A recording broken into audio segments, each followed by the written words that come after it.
Bonsoir à tous. La coupe aux grandes oreilles est arrivée à Paris cet après-midi. Les joueurs du PSG ont atterri tout à l'heure à l'aéroport Charles de Gaulle, de retour de Budapest après leur victoire en finale de la Ligue des Champions.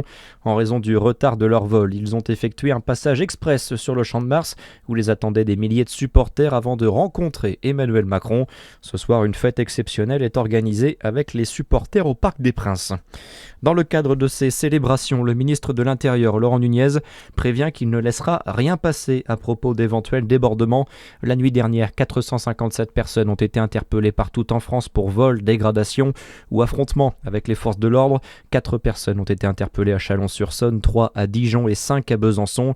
5 policiers ont été légèrement blessés dans la cité byzantine. Dans l'actualité également, des coups de feu tirés à Beaune dans la nuit de vendredi à samedi. Vers 1h30 du matin, des détonations ont été entendues dans le quartier Saint-Jacques de Beaune alors que se déroulaient les 24 heures de Beaune. La course cycliste a dû être interrompue pour des raisons de sécurité entre 2h et 7h du matin. L'individu a été interpellé par les forces de l'ordre. Des associations environnementales demandent l'arrêt de plusieurs projets dans le Grand Besançon. Elles appellent à l'arrêt de plusieurs projets d'artificialisation de terres agricoles. Des pancartes ont notamment été implantées récemment sur les parcelles concernées, comme à Saône ou à Marchaux.